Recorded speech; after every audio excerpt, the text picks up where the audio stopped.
Lawrence Bishnoi ਨੂੰ ਦਿੱਲੀ ਲੈ ਜਾਣ ਦੀਆਂ ਤਿਆਰੀਆਂ ਹੋ ਰਹੀਆਂ ਨੇ। ਬਠਿੰਡਾ ਕੇਂਦਰੀ ਜੇਲ੍ਹ ਦੇ ਬਾਹਰ ਇਸ ਵੇਲੇ ਹਲਚਲ ਤੇਜ਼ ਹੋ ਚੁੱਕੀ ਹੈ। ਐਨਆਈਏ ਦੀ ਟੀਮ ਲॉरेंस ਨੂੰ ਦਿੱਲੀ ਲੈ ਜਾਣ ਦੇ ਲਈ ਪਹੁੰਚ ਚੁੱਕੀ ਹੈ। ਐਨਆਈਏ ਨੇ ਲॉरेंस ਬਿਸ਼ਨੋਈ ਨੂੰ ਗ੍ਰਿਫਤਾਰ ਕੀਤਾ ਹੈ। लॉरेंस बिश्नोई ਨੂੰ ਹੁਣ ਦਿੱਲੀ ਲੈ ਜਾਇਆ ਜਾਏਗਾ। ਬਠਿੰਡਾ ਕੇਂਦਰੀ ਜੇਲ੍ਹ ਦੇ ਬਾਹਰ ਹਲਚਲ ਤੇਜ਼ ਹੈ। एनआईए ਦੀ ਟੀਮ ਪਹੁੰਚ ਚੁੱਕੀ ਹੈ। ਦਿੱਲੀ ਲੈ ਜਾਇਆ ਜਾਏਗਾ ਗੈਂਗਸਟਰ लॉरेंस बिश्नोई ਨੂੰ बख्तरबंद गड्डी च ले जाया जाएगा। एनआईए ने यूएपीए के तहत लॉरेंस से केस दर्ज किया है। गैंगस्टर टैरर ऑर्गेनाइजेशन क्राइम दे विच गिरफ्तार किया है। गैंगस्टरां ते अतवादियां दे विचकार किस किस्म दा नैक्सस है उसनूं खंगालिया जा रहा है। एनआईए ने इस दे तहत यूएपीए के तहत मामला दर्ज किया है लॉरेंस ते हुण उसे नूं लैके पुछगिछ की जाएगी। अतवादियां दे नाल लॉरेंस दे कनैक्शन की जांच होएगी। सिद्धू मूसेवाला कतलकांड मामले दे विच लॉरेंस बिश्नोई मास्टरमाइंड है ते होर मामलिਆਂ ਦੇ ਵਿੱਚ ਵੀ ਜਾਂਚ ਕੀਤੀ ਜਾ ਰਹੀ ਹੈ ਕਿ ਕਿੱਥੇ-ਕਿੱਥੇ ਅਤਵਾਦੀਆਂ ਦੇ ਨਾਲ ਕਨੈਕਸ਼ਨ ਹੈ। ਅਤਵਾਦੀਆਂ ਦੀ ਮਦਦ ਦੇ ਨਾਲ ਵੱਖੋ ਵੱਖਰੀਆਂ ਵਾਰਦਾਤਾਂ ਨੂੰ ਅੰਜਾਮ ਦਿੱਤਾ ਜਾ ਰਿਹਾ ਹੈ। ਤਾਂ ਐਨਆਈਏ ਦੀ ਟੀਮ ਪਹੁੰਚ ਚੁੱਕੀ ਹੈ। ਬਠਿੰਡਾ ਕੇਂਦਰੀ ਜੇਲ੍ਹ ਦੇ ਬਾਹਰ ਦੀਆਂ ਇਹ ਤਸਵੀਰਾਂ ਨੇ ਜਿੱਥੇ ਹੁਣ ਲॉरेंस ਬਿਸ਼ਨੋਈ ਨੂੰ ਦਿੱਲੀ ਲੈ ਜਾਇਆ ਜਾਏਗਾ।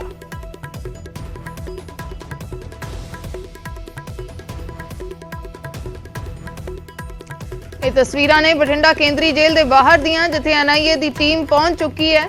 ਬਖਤਰਬੰਦ ਗੱਡੀਆਂ ਦੇ ਵਿੱਚ लॉरेंस ਬਿਸ਼ਨੋਈ ਨੂੰ ਦਿੱਲੀ ਲੈ ਜਾਇਆ ਜਾਏਗਾ। ਦਿੱਲੀ ਲੈ ਜਾ ਕੇ ਐਨਆਈਏ ਦੇ ਵੱਲੋਂ ਪੁੱਛਗਿੱਛ ਕੀਤੀ ਜਾਏਗੀ। ਅਤਵਾਦੀਆਂ ਦੇ ਨਾਲ ਕਿਸ ਕਿਸਮ ਦਾ ਕਨੈਕਸ਼ਨ ਹੈ ਉਹ ਐਨਆਈਏ ਖੰਗਾਲ ਰਹੀ ਹੈ।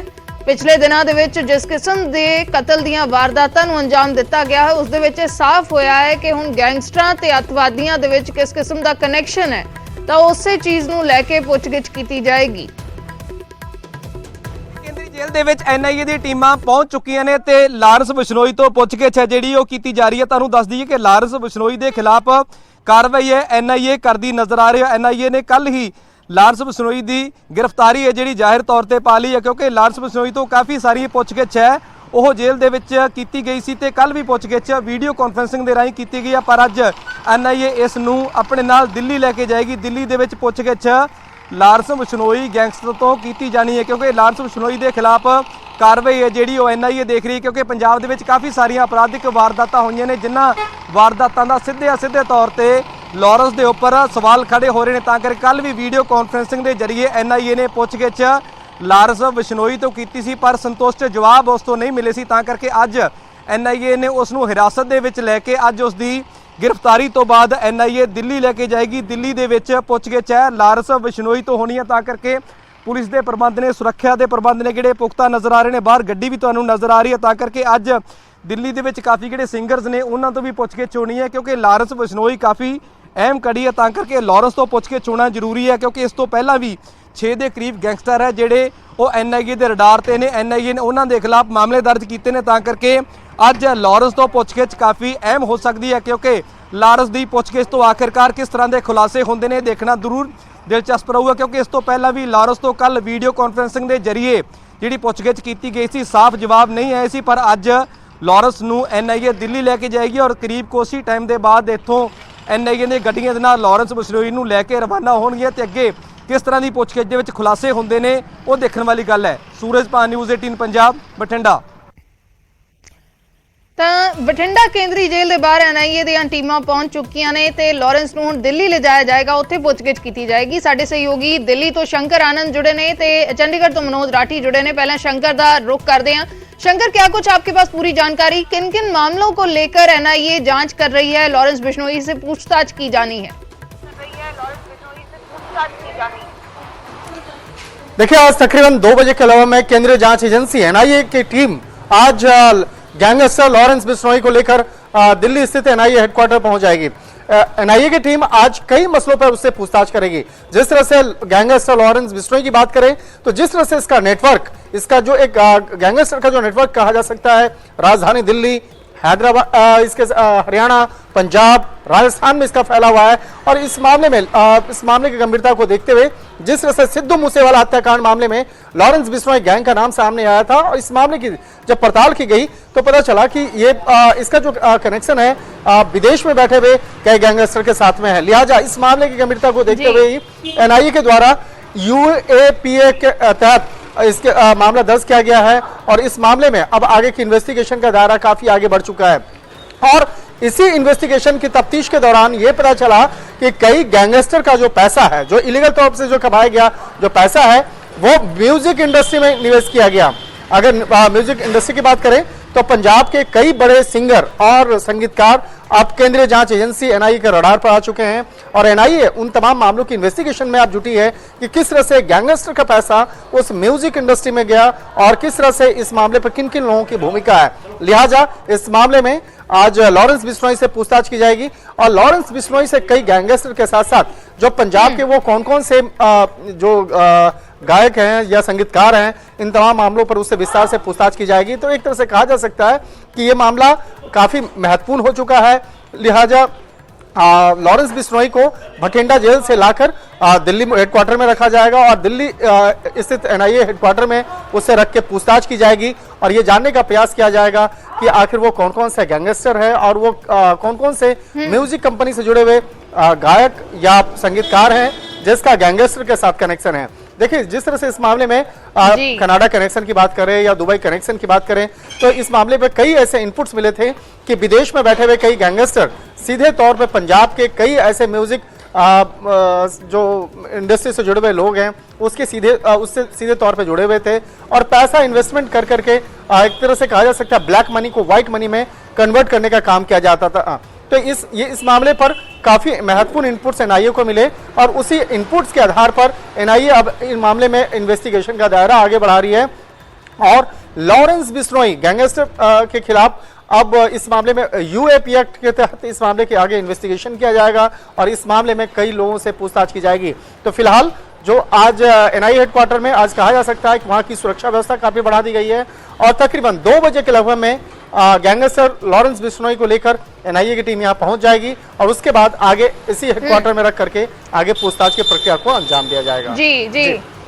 बिल्कुल, तो कई सारी चीजें खंगाली जा रही हैं, खास करके कैसा कनेक्शन है टेररिस्ट के साथ और कैसा कनेक्शन है म्यूजिक कंपनियों के साथ। ਸਾਡੇ ਸਹਿਯੋਗੀ ਸੂਰਜ ਭਾਨ ਵੀ ਜੁੜੇ ਨੇ ਬਠਿੰਡਾ ਤੋਂ। ਸੂਰਜ, ਕੀ ਕੁਝ ਇਸ ਵੇਲੇ ਦੀ ਜਾਣਕਾਰੀ ਤੁਹਾਡੇ ਕੋਲ ਬਠਿੰਡਾ ਕੇਂਦਰੀ ਜੇਲ੍ਹ ਐਨਆਈਏ ਦੀਆਂ ਟੀਮਾਂ ਪਹੁੰਚੀਆਂ ਹੋਈਆਂ ਨੇ? ਜਿਵੇਂ ਸ਼ੰਕਰ ਜਾਣਕਾਰੀ ਦੇ ਰਹੇ ਨੇ ਕਿ ਅੱਜ ਦੁਪਹਿਰ 2 ਵਜੇ ਐਨਆਈਏ ਹੈੱਡਕੁਆਟਰ ਲਾਰੈਂਸ ਨੂੰ ਲੈ ਕੇ ਪਹੁੰਚਿਆ ਜਾਏਗਾ, ਤਾਂ ਇਸ ਵੇਲੇ ਦੀ ਕੀ ਕੁਝ ਸਥਿਤੀ ਹੈ ਬਠਿੰਡਾ ਕੇਂਦਰੀ ਜੇਲ੍ਹ ਦੇ ਬਾਹਰ? ਦੇਖੋ, ਐਨਆਈਏ ਦੀਆਂ ਟੀਮਾਂ ਸਵੇਰ ਜਲਦੀ ਹੀ ਜੇਲ੍ਹ ਦੇ ਅੰਦਰ ਪਹੁੰਚ ਚੁੱਕੀਆਂ ਸੀ ਤੇ ਹੁਣ ਤੋਂ ਕੁਝ ਮਿੰਟ ਪਹਿਲਾਂ ਬਖਤਰਬੰਦ ਗੱਡੀਆਂ ਨੇ ਜਿਨ੍ਹਾਂ ਦੇ ਵਿੱਚ ਲੌਰੈਂਸ ਬਿਸ਼ਨੋਈ ਨੂੰ ਲੈ ਕੇ ਜਾਣਾ, ਕਿਉਂਕਿ ਸੁਰੱਖਿਆ ਕਾਫੀ ਵੱਡਾ ਮੁੱਦਾ ਹੈ। ਸੁਰੱਖਿਆ ਨੂੰ ਲੈ ਕੇ ਇੰਤਜ਼ਾਮ ਨੇ ਜਿਹੜੇ ਕੀਤੇ ਹੋਏ ਨੇ। ਬਖਤਰਬੰਦ ਗੱਡੀਆਂ ਨੇ ਜੇਲ੍ਹ ਦੇ ਅੰਦਰ ਪਹੁੰਚ ਚੁੱਕੀਆਂ ਨੇ। ਕਾਫੀ ਵੱਡੀ ਗਿਣਤੀ ਵਿੱਚ ਪੁਲਿਸ ਦੀਆਂ ਬੱਸਾਂ ਨੇ ਉਹ ਵੀ ਅੰਦਰ ਰਵਾਨਾ ਹੋ ਚੁੱਕੀਆਂ ਨੇ। ਉਮੀਦ ਇਹੀ ਕੀਤੀ ਜਾ ਰਹੀ ਹੈ ਕਿ ਕੁਝ ਹੀ ਮਿੰਟਾਂ ਦੇ ਬਾਅਦ, ਕੁਝ ਹੀ ਟਾਈਮ ਦੇ ਬਾਅਦ 15 ਤੋਂ 20 ਮਿੰਟਾਂ ਦੇ ਵਿੱਚ ਜੇਲ੍ਹ ਦੇ ਅੰਦਰੋਂ ਲੌਰੈਂਸ ਬਿਸ਼ਨੋਈ ਨੂੰ ਬਾਹਰ ਲੈ ਕੇ ਆਇਆ ਜਾਏਗਾ ਤੇ ਉਸ ਤੋਂ ਬਾਅਦ ਹਸਪੀਟਲ ਦੇ ਵਿੱਚ ਇਸ ਦਾ ਮੈਡੀਕਲ ਕਰਵਾਉਣਾ ਹੈ। ਮੈਡੀਕਲ ਤੋਂ ਬਾਅਦ ਇਸ ਨੂੰ ਰਵਾਨਾ ਕਰ ਦਿੱਤਾ ਜਾਣਾ ਹੈ ਦਿੱਲੀ ਦੇ ਲਈ। ਦਿੱਲੀ ਦੇ ਵਿੱਚ ਐਨਆਈਏ ਉਹ ਚੀਜ਼ਾਂ ਖੰਗਾਲੇਗੀ ਜਿਨ੍ਹਾਂ ਦਾ ਐਨਆਈਏ ਨੂੰ ਬੇਸਬਰੀ ਤੋਂ ਇੰਤਜ਼ਾਰ ਹੈ। ਇੰਤਜ਼ਾਰ ਇਸ ਕਰਕੇ ਕਿਉਂਕਿ ਪੰਜਾਬ ਦੇ ਵਿੱਚ ਘਟਨਾਵਾਂ ਵੱਧ ਰਹੀਆਂ ਨੇ, ਚਾਹੇ ਉਹ ਸਿੱਧੂ ਮੂਸੇਵਾਲੇ ਦਾ ਕਤਲ ਹੋ ਗਿਆ ਜਾਂ ਜਿਹੜੇ ਸਿੰਗਰ ਨੇ ਉਹਨਾਂ ਤੋਂ ਫਰੌਤੀਆਂ ਮੰਗੀਆਂ ਜਾਣ ਨੇ। ਆਖਿਰਕਾਰ ਕਿਸ ਤਰ੍ਹਾਂ ਦੇ ਲਿੰਕ ਨੇ, ਕਿਸ ਤਰ੍ਹਾਂ ਦੇ ਗੈਂਗਸਟਰਾਂ ਦੇ ਵਿੱਚ ਲਿੰਕ ਨੇ, ਯੂਏਪੀ ਦੇ ਤਹਿਤ ਮਾਮਲਾ ਦਰਜ ਕਰਕੇ ਪੁੱਛਗਿੱਛ ਜ਼ਰੂਰ ਐਨਆਈਏ ਕਰ ਰਹੀ ਹੈ। ਕੱਲ ਵੀ ਵੀਡੀਓ ਕਾਨਫਰੰਸਿੰਗ ਦੇ ਜ਼ਰੀਏ ਇਸ ਗੈਂਗਸਟਰ ਦੇ ਨਾਲ ਗੱਲਬਾਤ ਹੋਈ ਸੀ, ਪਰ ਉਸ ਤੋਂ ਬਾਅਦ ਅੱਜ ਜਿਹੜੀ ਐਨਆਈਏ ਖੁਦ ਇਸ ਨੂੰ ਲੈਣ ਪਹੁੰਚੀ ਹੈ ਤੇ ਐਨਆਈਏ ਦੇ ਅਧਿਕਾਰੀ ਅੰਦਰ ਮੌਜੂਦ ਨੇ। ਕੁਝ ਹੀ ਟਾਈਮ ਦੇ ਬਾਅਦ ਰਵਾਨਾ ਹੈ ਜਿਹੜੇ ਉਹ ਬਠਿੰਡਾ ਦੀ ਕੇਂਦਰੀ ਜੇਲ੍ਹ ਤੋਂ ਹੋ ਜਾਣਗੇ। ਪਹਿਲਾਂ ਸਿਵਲ ਹਸਪੀਟਲ ਦੇ ਕਿਸ ਦਾ ਮੈਡੀਕਲ ਕਰਵਾਇਆ ਜਾਏਗਾ ਤੇ ਮੈਡੀਕਲ ਤੋਂ ਬਾਅਦ ਆਖਿਰਕਾਰ ਦਿੱਲੀ ਨੂੰ ਰਵਾਨਾ ਹੋਊਗੀ ਐਨਆਈਏ ਗੈਂਗਸਟਰ ਨੂੰ ਲੈ ਕੇ। ਜੀ ਬਿਲकुल। ਤਾਂ ਜਿਹੜੀਆਂ ਗੱਡੀਆਂ ਨੇ ਬਖਤਰਬੰਦ ਉਹ ਜੇਲ੍ਹ ਦੇ ਅੰਦਰ ਚਲੀਆਂ ਗਈਆਂ ਨੇ ਤੇ ਹੁਣ ਤੋਂ ਕੁਝ ਹੀ ਸਮੇਂ ਦੇ ਬਾਅਦ ਲੌਰੈਂਸ ਨੂੰ ਲਿਆਂਦਾ ਜਾਏਗਾ, ਮੈਡੀਕਲ ਹੋਏਗਾ ਤੇ ਉਸ ਤੋਂ ਬਾਅਦ ਦਿੱਲੀ ਦੇ ਲਈ ਰਵਾਨਾ ਕੀਤਾ ਜਾਏਗਾ। ਸਾਡੇ ਸਹਿਯੋਗੀ ਮਨੋਜ ਰਾਠੀ ਵੀ ਜੁੜੇ ਨੇ। ਮਨੋਜ, ਸ਼ੰਕਰ ਇੱਕ ਇੰਪੋਰਟੈਂਟ ਚੀਜ਼ ਦਾ ਜ਼ਿਕਰ ਕਰ ਰਹੇ ਸੀ ਕਿ ਜਿਸ ਤਰੀਕੇ ਦੇ ਨਾਲ ਜਿਹੜਾ ਕਨੈਕਸ਼ਨ ਖੰਗਾਲਿਆ ਜਾ ਰਿਹਾ ਅੱਤਵਾਦੀਆਂ ਦੇ ਨਾਲ, ਲੌਰੈਂਸ ਦਾ ਖੰਗਾਲਿਆ ਜਾ ਰਿਹਾ, ਲੇਕਿਨ ਨਾਲ ਹੀ ਮਿਊਜ਼ਿਕ ਕੰਪਨੀਆਂ ਦਾ ਵੀ ਕਨੈਕਸ਼ਨ ਖੰਗਾਲਿਆ ਜਾ ਰਿਹਾ ਕਿ ਕਿਸ ਤਰੀਕੇ ਦੇ ਨਾਲ ਪੈਸਾ ਇਸਤੇਮਾਲ ਹੋ ਰਿਹਾ ਹੈ। देखो, अजदीप ਇਹਦੇ ਵਿੱਚ ਸ਼ੁਰੂਆਤ ਕਿੱਥੋਂ ਹੋਈ ਹੈ ਥੋੜਾ ਜਿਹਾ ਆਪਾਂ ਕਲੀਅਰ ਕਰ ਦਈਏ। 26/8 ਨੂੰ ਇੱਕ ਐਫਆਈਆਰ ਦਰਜ ਹੁੰਦੀ ਹੈ, ਐਨਆਈਏ ਇੱਕ ਐਫਆਈਆਰ ਦਰਜ ਕਰਦੀ ਹੈ, ਯੂਏਪੀਏ ਦੇ ਤਹਿਤ ਐਫਆਈਆਰ ਦਰਜ ਕਰਤੀ ਹੈ। 9 ਲੋਕਾਂ ਦੇ ਜਿਹੜੇ 9A ਕੈਟੇਗਰੀ ਦੇ ਜਿਹੜੇ ਗੈਂਗਸਟਰ ਨੇ ਉਹਨਾਂ ਦੇ ਖਿਲਾਫ ਇਹ ਮਾਮਲਾ ਦਰਜ ਹੁੰਦਾ ਹੈ। ਐਫਆਈਆਰ ਦੀ ਕਾਪੀ ਸਾਡੇ ਕੋਲ ਮੌਜੂਦ ਹੈ ਜਿਹਦੇ ਵਿੱਚ ਸਭ ਤੋਂ ਪਹਿਲਾ ਨਾਂ ਲੌਰੈਂਸ ਬਿਸ਼ਨੋਈ ਦਾ ਹੈਗਾ, ਦੂਜਾ ਨਾਂ ਕਾਲਾ ਜਠੇੜੀ, ਗੋਲਡੀ ਬਰਾੜ, ਸਚਿਨ ਥਾਪਨ, ਹੋਰ ਉਹਨਾਂ ਦੇ ਜਿਹੜੇ ਸਾਥੀ ਹੈ 9 ਬੰਦਿਆਂ ਦੇ ਬਾਈ ਨੇਮ ਇਹ ਮਾਮਲਾ ਦਰਜ ਹੋਇਆ ਸੀਗਾ 26/8 ਨੂੰ। और उस तो बाद ਜਿਹੜੀ ਵੀ ਇਨਵੈਸਟੀਗੇਸ਼ਨ, ਕਿਉਂਕਿ ਹੁਣ ਐਨਆਈਏ ਦੀ ਸਖਤੀ ਜਾਂ ਫਿਰ ਐਨਆਈਏ ਦੀ ਜਿਹੜੀ ਇਨਵੈਸਟੀਗੇਸ਼ਨ ਹੈ ਉਹ ਲਗਾਤਾਰ ਦੇਖਣ ਨੂੰ ਮਿਲ ਰਹੀ ਹੈ। ਪਿਛਲੇ ਦਿਨਾਂ 'ਚ ਅਸੀਂ ਦੇਖਿਆ ਕਿ ਇਹ ਕੈਟੇਗਰੀ ਦੇ ਜਿਹੜੇ ਗੈਂਗਸਟਰ ਨੇ ਉਹਨਾਂ ਦੇ ਘਰ ਜਾ ਕੇ ਰੇਡ ਕੀਤੀ ਗਈ, ਉਹਨਾਂ ਦੇ ਰਿਸ਼ਤੇਦਾਰ, ਉਹਨਾਂ ਦੇ ਪੇਰੈਂਟਸ, ਉਹਨਾਂ ਦੇ ਸਾਥੀ, ਉਹਨਾਂ ਦੀ ਬੇਨਾਮੀ ਪ੍ਰਾਪਰਟੀ ਕਈਆਂ ਤੇ ਰੇਡ ਕੀਤੀ ਗਈ ਤੇ ਕਈ ਡਾਕੂਮੈਂਟ ਜਿਹੜੇ ਆ ਉਹ ਰਿਕਵਰ ਵੀ ਕੀਤੇ ਗਏ। ਹੁਣ ਤੁਸੀਂ ਦੂਜੀ ਗੱਲ ਜਿਹੜੀ ਜ਼ਿਕਰ ਕਰ ਰਹੇ ਮੇਰੇ ਸਹਿਯੋਗੀ ਵੀ ਸ਼ੰਕਰ ਆਨੰਦ, ਕਿਉਂਕਿ ਇਹਦੇ ਤੇ ਹੁਣ ਸਾਰੀ ਕਾਰਵਾਈ ਚੱਲ ਰਹੀ ਹੈ। ਜਿਹੜਾ ਮਾਮਲਾ ਦਰਜ ਹੋਇਆ ਸੀਗਾ 26/8 ਨੂੰ, ਜਿਹੜੇ ਨਾਂ ਸੀਗੇ ਉਹਨਾਂ ਤੇ ਹੁਣ ਸਖਤ ਪੁੱਛਗਿੱਛ ਹੋ ਰਹੀ ਹੈ। ਕਨੈਕਸ਼ਨ ਜਿਹੜੇ ਆ, ਟੈਰਰਿਸਟ ਕਨੈਕਸ਼ਨ ਜਿਹੜੇ ਆ ਉਹ ਕਿਸ ਤਰ੍ਹਾਂ ਦੇ ਨੇ। ਮਿਊਜ਼ਿਕ ਇੰਡਸਟਰੀ ਦਾ ਜਿਹੜਾ ਅਹਿਮ ਜਿਹੜੀ ਜਾਣਕਾਰੀ ਜਿਹੜੇ ਸਾਡੇ ਸਹਿਯੋਗੀ ਦੇ ਰਹੇ ਸੀ, ਉਹਦੇ ਵਿੱਚ ਜਿਹੜੀ ਸਾਡੇ ਕੋਲ ਜਾਣਕਾਰੀ ਹੈ ਕਿ ਜਿਹੜੇ ਪਿਛਲੇ ਦਿਨਾਂ ਜਿਹੜੇ ਵੀ ਸਿੰਗਰਸ, ਜਿਹੜੇ ਵੱਡੇ ਸਿੰਗਰਸ ਬੁਲਾਏ ਗਏ ਸੀਗੇ ਉਹਨਾਂ ਤੋਂ ਪੁੱਛਗਿੱਛ ਹੋਈ ਹੈ। ਹੋਰ ਵੀ ਆਉਣ ਵਾਲੇ ਦਿਨਾਂ 'ਚ ਇੱਕ ਲਿਸਟ ਤਿਆਰ ਕੀਤੀ ਗਈ ਹੈ ਐਨਆਈਏ ਵੱਲੋਂ। ਜਿਹੜੀ ਜਾਣਕਾਰੀ ਸਾਨੂੰ ਦਿੱਤੀ ਗਈ ਹੈ ਕਿ ਹੋਰ ਵੀ ਲਿਸਟ ਤਿਆਰ ਕੀਤੀ ਗਈ ਹੈ ਕਿ ਉਹ ਮਿਊਜ਼ਿਕ ਇੰਡਸਟਰੀ 'ਚ ਐਨਆਈਏ ਹੁਣ ਦੇਖ ਰਹੀ ਹੈ ਕਿ ਕਿਹਦੀ ਫੰਡਿੰਗ ਹੋਈ ਹੈ, ਕਿਹਦਾ ਪੈਸਾ ਲੱਗਿਆ। ਕਿਉਂਕਿ ਪਹਿਲਾਂ 2 ਸਾਲ ਪਹਿਲਾਂ ਪੁਲਿਸ ਨੇ, ਪੰਜਾਬ ਪੁਲਿਸ ਨੇ ਹੀ ਇੱਕ ਜਿਹੜਾ ਹੈਗਾ ਪਰਦਾਫਾਸ਼ ਕੀਤਾ ਸੀਗਾ। ਬੰਬੀਹਾ ਗਰੁੱਪ ਨੇ ਇੱਕ ਮਿਊਜ਼ਿਕ ਇੰਡਸਟਰੀ ਖੋਲੀ ਹੋਈ ਸੀ। ਹਾਲਾਂਕਿ ਗੋਲਡੀ ਬਰਾੜ ਜਦ ਨਿਊਜ਼ 18 ਤੇ ਉਹਨੇ ਗੋਲਡੀ ਬਰਾੜ ਨੇ ਇੱਕ ਵੀਡੀਓ ਭੇਜੀ ਸੀ, ਉਹਦੇ ਵਿੱਚ ਵੀ ਮਿਊਜ਼ਿਕ ਇੰਡਸਟਰੀ ਦਾ ਨਾਂ ਸਾਹਮਣੇ ਆਇਆ ਸੀਗਾ ਕਿ ਗੋਲਡੀ ਬਰਾੜ ਵੀ ਜਿਹੜਾ ਲਾਰੈਂਸ ਬਿਸ਼ਨੋਈ ਹੈਗਾ ਉਹ ਵੀ ਮਿਊਜ਼ਿਕ ਇੰਡਸਟਰੀ ਖੋਲਣਾ ਚਾਹੁੰਦਾ ਸੀਗਾ। ਉਹਨੇ ਅਫਸਾਨਾ ਖਾਨ ਦਾ ਵੀ ਨਾਂ ਉਹਦੇ ਵਿੱਚ ਲਿੱਤਾ ਸੀਗਾ। ਇਹ ਸਾਰੀ ਚੀਜ਼ਾਂ ਨੂੰ ਕਿ ਆਖਿਰ ਮਿਊਜ਼ਿਕ ਇੰਡਸਟਰੀ ਜਿਹੜੀ ਮੂਵੀਜ਼ ਹੁੰਦੀ ਹੈ ਜਾਂ ਫਿਰ ਜਿਹੜੇ ਸੌਂਗਸ ਹੁੰਦੇ ਆ ਜਿਹੜੇ ਵਿਦੇਸ਼ਾਂ 'ਚ ਸ਼ੂਟ ਹੁੰਦੇ ਆ, ਜਿਹੜੀ ਮੂਵੀਜ਼ ਵਿਦੇਸ਼ਾਂ 'ਚ ਸ਼ੂਟ ਹੁੰਦੀ ਉਹਨਾਂ ਦਾ ਪੈਸਾ, ਉਹਨਾਂ ਦੀ ਫੰਡਿੰਗ ਕੌਣ ਕਰਦਾ ਹੈ, ਪ੍ਰੋਡਿਊਸਰ ਕੌਣ ਹੈ, ਕਿੱਥੋਂ ਫੰਡਿੰਗ ਹੋ ਰਹੀ ਹੈ। ਕਿਉਂਕਿ ਐਨਆਈਏ ਕੋਲ ਪੁਖਤਾ ਸਬੂਤ ਨੇ ਕਿ ਜਿਹੜੇ ਵੀ ਗੈਂਗਸਟਰ ਨੇ, ਜਿਹੜੇ ਵੀ ਇਹ ਕੈਟੇਗਰੀ ਦੇ ਜਿਹੜੇ ਗੈਂਗਸਟਰ ਨੇ ਉਹ ਆਪਣੀ ਜਿਹੜੀ ਬਲੈਕ ਮਨੀ ਹੈ ਉਹ ਵਾਈਟ ਕਰਨ ਚ ਚੱਕਰ ਚ ਇਹ ਮਿਊਜ਼ਿਕ ਇੰਡਸਟਰੀ ਚ ਪੈਸਾ ਲਾ ਰਹੇ ਹਨ ਜਾਂ ਫਿਰ ਕਬੱਡੀ ਦੇ ਖੇਡਾਂ ਚ ਪੈਸੇ ਲਾ ਰਹੇ ਹਨ। ਇਹ ਇਨਫੋਰਮੇਸ਼ਨ, ਪੁਖਤਾ ਇਨਫੋਰਮੇਸ਼ਨ ਐਨਆਈਏ ਦੇ ਕੋਲ ਸੀਗੀ, ਲਗਾਤਾਰ ਇਹਦੇ ਤੇ ਹੁਣ ਕੰਮ ਕਰ ਰਹੀ ਹੈ। ਅੱਜ ਐਨਆਈਏ ਲੈ ਕੇ ਜਾ ਰਹੀ ਹੈ ਲਾਰੈਂਸ ਬਿਸ਼ਨੋਈ ਨੂੰ। ਯੂਪੀਏ ਦੇ ਤਹਿਤ ਜਿਹੜਾ ਮਾਮਲਾ ਦਰਜ ਕੀਤਾ ਸੀਗਾ ਉਹਦੇ ਵਿੱਚ ਕਈ ਚੀਜ਼ਾਂ ਦਾ ਜਿਹੜੀ ਇਨਵੈਸਟੀਗੇਸ਼ਨ ਕਰ ਰਹੀ ਹੈ। ਪਹਿਲਾਂ ਤਾਂ ਹੋਗੀ ਕਿ ਟੈਰਰਿਸਟ ਕਨੈਕਸ਼ਨ ਕੀ ਨੇ, ਕਿਉਂਕਿ ਕਈ ਖੁਲਾਸੇ ਜਿਹੜੇ ਐਨਆਈਏ ਵੱਲੋਂ ਕੀਤੇ ਗਏ ਨੇ, ਪੰਜਾਬ ਪੁਲਿਸ ਵੱਲੋਂ ਕੀਤੇ ਗਏ ਨੇ, ਕਾਊਂਟਰ ਇੰਟੈਲੀਜੈਂਸ ਵੱਲੋਂ ਕੀਤੇ ਗਏ ਨੇ, ਹੋਰ ਜਿਹੜੀ ਖੂਫੀਆ ਏਜੰਸੀਆਂ ਉਹਨਾਂ ਵੱਲੋਂ ਕੀਤੇ ਗਏ ਨੇ ਕਿ ਕਿਸ ਤਰ੍ਹਾਂ ਦੀ ਸਾਜ਼ਿਸ਼, ਕਿਸ ਤਰ੍ਹਾਂ ਦੀ ਜਿਹੜੀ ਪਲੈਨਿੰਗ, ਕਿਸ ਤਰ੍ਹਾਂ ਦੀ ਰੈਕੀ ਦੇ ਤਹਿਤ ਪਹਿਲਾਂ ਵੀ ਵਾਰਦਾਤਾਂ ਨੂੰ ਅੰਜਾਮ ਦਿੱਤਾ ਹੈ। ਵੱਡੇ ਜਿਹੜੇ ਟਾਰਗੇਟ ਕਿਲਿੰਗ ਦੀ ਗੱਲ ਸਾਹਮਣੇ ਆਈ ਹੈ, ਉਹਦੇ ਵਿੱਚ ਵੀ ਵੱਡੇ ਗੈਂਗਸਟਰਾਂ ਦਾ ਨਾਂ ਸਾਹਮਣੇ ਆਇਆ ਹੈ ਤੇ ਹੋਰ ਵੀ ਕਈ ਚੀਜ਼ਾਂ ਦਾ ਹੁਣ ਜਿਹੜੀ ਸਾਜ਼ਿਸ਼ ਹੈ ਉਹ ਕੀਤੀ ਜਾ ਰਹੀ ਹੈ, ਜਿਹਨੂੰ ਲੈ ਕੇ ਹੁਣ ਐਨਆਈਏ ਪੁਆਇੰਟ ਟੂ ਪੁਆਇੰਟ ਜਿਹੜੀ ਹੈ ਉਹ ਪੁੱਛਗਿੱਛ ਕਰ ਰਹੀ ਹੈ। ਕਿਉਂਕਿ ਲਾਸਟ ਟਾਈਮ ਜੇ ਆਪਾਂ ਦੇਖਿਆ ਸਿੱਧੂ ਮੂਸੇਵਾਲੇ ਦਾ ਮਰਡਰ ਹੋਇਆ, ਚਾਹੇ ਉਹ ਆਰਪੀਜੀ ਅਟੈਕ ਹੋਇਆ ਸਟੇਟ ਇੰਟੈਲੀਜੈਂਸ ਹੈੱਡਕੁਆਟਰ ਦੇ ਬਾਹਰ, ਚਾਹੇ ਉਹ ਰੀਸੈਂਟ ਡੇਰਾ ਪ੍ਰੇਮੀ ਦੀ ਹੱਤਿਆ ਦਾ ਮਾਮਲਾ ਹੋਵੇ, ਇਹ ਕਈ ਵੱਡੀ ਚੀਜ਼ਾਂ ਜਿਹੜੀਆਂ ਉਹ ਸਾਹਮਣੇ ਆਉਣ ਤੋਂ ਬਾਅਦ ਕਨੈਕਸ਼ਨ ਜਿਹੜੇ ਆ ਉਹ ਗੈਂਗਸਟਰ ਦੇ ਨਾਲ ਜੁੜਦੇ ਨਜ਼ਰ ਆ ਰਹੇ ਹਨ। ਯਾਨੀ ਕਿ ਟੈਰਰਿਸਟ ਪਲੱਸ ਗੈਂਗਸਟਰ ਦੇ ਜਿਹੜੇ ਕਨੈਕਸ਼ਨ ਸਾਹਮਣੇ ਆਏ, ਵੱਡੇ ਕਨੈਕਸ਼ਨ, ਔਰ ਜਿਹੜੇ ਗੁਰਗੇ ਫੜੇ ਗਏ ਨੇ, ਜਿਹੜੇ ਵੀ ਉਹਨਾਂ ਦੇ ਸਾਥੀ ਫੜੇ ਗਏ ਨੇ, ਚਾਹੇ ਪੰਜਾਬ ਪੁਲਿਸ ਨੇ ਫੜੇ, ਚਾਹੇ ਕਾਊਂਟਰ ਇੰਟੈਲੀਜੈਂਸ ਨੇ, ਚਾਹੇ ਐਂਟੀ ਗੈਂਗਸਟਰ ਟਾਸਕ ਫੋਰਸ ਨੇ, ਚਾਹੇ ਦਿੱਲੀ ਦੀ ਸਪੈਸ਼ਲ ਸੈੱਲ ਨੇ, ਬਹੁਤ ਵੱਡੇ ਖੁਲਾਸੇ ਉਹਨਾਂ ਨੇ ਕੀਤੇ ਕਿ ਕਿਸ ਤਰ੍ਹਾਂ ਟੈਰਰਿਸਟ ਦੇ ਨਾਲ ਮਿਲ ਕੇ ਕ੍ਰਾਸ ਬਾਰਡਰ ਨਸ਼ਾ ਦੇ ਨਾਲ ਜਿਹੜੇ ਹਥਿਆਰਾਂ ਤੇ ਨਜਾਇਜ਼ ਹਥਿਆਰਾਂ ਦੀ ਸਪਲਾਈ ਹੋ ਰਹੀ ਹੈ, ਔਰ ਜਿਹੜੇ ਟਾਰਗੇਟ ਤੇ ਨੇ, ਚਾਹੇ ਉਹ ਹਿੰਦੂ ਲੀਡਰ ਹੋਵੇ, ਰਸੂਖਦਾਰ ਬਿਜ਼ਨਸਮੈਨ ਹੋਵੇ ਜਾਂ ਵੱਡੇ ਨਾਂ ਦੇ ਜਿਹੜੇ ਰਿਲੀਜੀਅਸ ਲੀਡਰ ਹੋਵੇ, ਉਹ ਨਿਸ਼ਾਨੇ ਤੇ ਨੇ। ਇਹ ਸਾਰੀ ਚੀਜ਼ਾਂ ਨੂੰ ਲੈ ਕੇ ਹੁਣ ਐਨਆਈਏ ਲਗਾਤਾਰ ਪੁੱਛਗਿੱਛ ਕਰ ਰਹੀ ਹੈ, ਕਿਉਂਕਿ ਇਹਦੇ ਵਿੱਚ ਬਹੁਤ ਵੱਡੀ ਸਾਜ਼ਿਸ਼ ਨੂੰ ਅੰਜਾਮ ਦੇਣ ਦੀ ਜਿਹੜੀ ਕੋਸ਼ਿਸ਼ ਕਰ ਰਹੀ ਹੈ, ਜਿਹੜੇ ਵੀ ਲਾਅ ਐਂਡ ਆਰਡਰ ਖਰਾਬ ਕਰਨ ਦੀ। ਪੰਜਾਬ ਨਹੀਂ, ਪੰਜਾਬ ਦੇ ਨਾਲ ਹਰਿਆਣਾ, ਦਿੱਲੀ, ਹੋਰ ਵੀ ਕਈ ਸਟੇਟ 'ਚ ਜਿਹੜਾ ਹੈਗਾ ਕਨੈਕਸ਼ਨ ਕਿੱਥੇ ਨੇ। ਫਿਲਹਾਲ ਦੇ ਲਈ ਸ਼ੁਕਰੀਆ ਮਨੋਜ, ਪੂਰੀ ਜਾਣਕਾਰੀ ਦੇ ਲਈ। ਸਾਡੇ ਸਹਿਯੋਗੀ ਸੂਰਜ ਪਾਨ ਜੁੜੇ, ਸ਼ੰਕਰ ਆਨੰਦ ਜੁੜੇ, ਤੁਹਾਡਾ ਵੀ ਸ਼ੁਕਰੀਆ। ਤਾਂ ਲਾਰੈਂਸ ਬਿਸ਼ਨੋਈ ਨੂੰ ਦਿੱਲੀ ਲਿਜਾਇਆ ਜਾ ਰਿਹਾ ਹੈ। ਐਨਆਈਏ ਪੁੱਛਗਿੱਛ ਕਰੇਗੀ ਲਾਰੈਂਸ ਬਿਸ਼ਨੋਈ ਤੋਂ।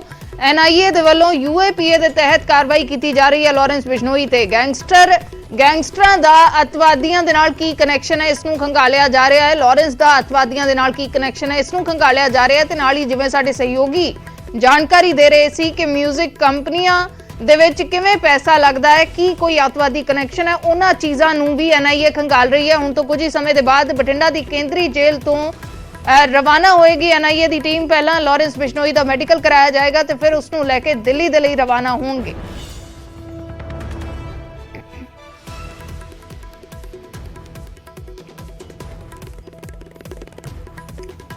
ਸਿੱਧੂ ਮੂਸੇਵਾਲਾ ਕਤਲकांड ਦਾ ਮਾਸਟਰਮਾਈਂਡ ਹੈ ਲਾਰੈਂਸ ਬਿਸ਼ਨੋਈ, ਜਿਸ ਤੋਂ ਲਗਾਤਾਰ ਵੱਖੋ ਵੱਖਰੇ ਮਾਮਲਿਆਂ 'ਚ ਪੰਜਾਬ ਦੇ ਵਿੱਚ ਵੱਖੋ ਵੱਖਰੇ ਜ਼ਿਲ੍ਹਿਆਂ ਦੀ ਪੁਲਿਸ ਨੇ ਪੁੱਛਗਿੱਛ ਕੀਤੀ ਹੈ ਤੇ ਹੁਣ ਐਨਆਈਏ ਦੇ ਵੱਲੋਂ ਗੈਂਗਸਟਰ ਟੈਰਰ ਕਨੈਕਸ਼ਨ ਦੇ ਮਾਮਲੇ 'ਚ ਲਾਰੈਂਸ ਬਿਸ਼ਨੋਈ ਤੋਂ ਪੁੱਛਗਿੱਛ ਕੀਤੀ ਜਾਏਗੀ। ਅੱਜ ਐਨਆਈਏ ਹੈੱਡਕੁਆਟਰ ਲਿਜਾਇਆ ਜਾ ਰਿਹਾ ਹੈ ਦਿੱਲੀ ਦੇ ਵਿੱਚ ਲਾਰੈਂਸ ਬਿਸ਼ਨੋਈ ਨੂੰ। ਬਠਿੰਡਾ ਕੇਂਦਰੀ ਜੇਲ੍ਹ ਦੇ ਵਿੱਚ ਐਨਆਈਏ ਦੀਆਂ ਟੀਮਾਂ ਪਹੁੰਚੀਆਂ ਹੋਈਆਂ ਨੇ ਤੇ ਹੁਣ ਤੋਂ ਕੁਝ ਹੀ ਸਮੇਂ ਦੇ ਬਾਅਦ ਲਾਰੈਂਸ ਨੂੰ ਦਿੱਲੀ ਲਿਜਾਇਆ ਜਾਏਗਾ।